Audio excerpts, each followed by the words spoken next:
पंजाबी दी एक ताज़ा गज़ल तुहाडी नज़र कि कर कर तरले थक्का दिल है, कर कर तरले थक्का दिल है, ओने पर नहीं तक्का दिल है।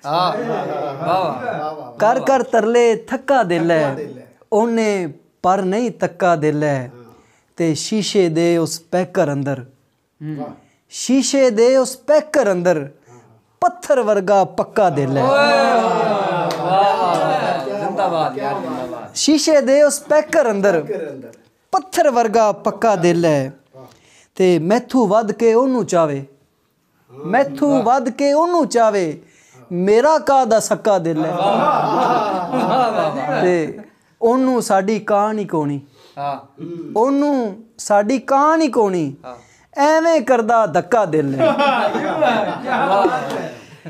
ते बड़ा खूबसूरत शेर है कि ऐना सोहना मुख भी हुंदा है, वाह वाह वाह, ऐना सोहना मुख भी हुंदा है, वेख के हक्का बक्का दिल है। ऐना सोहना मुख भी हुंदा है, वेख के हक्का बक्का दिल है।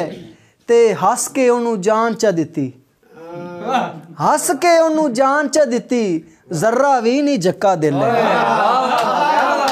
ते क्या बात है। मक्ता के मैं सी पुछया मक्का की है, मैं सी पुछया मक्का की है, मुर्शद दस्या मक्का दिल है, मुर्शद दस्या मक्का दिल है।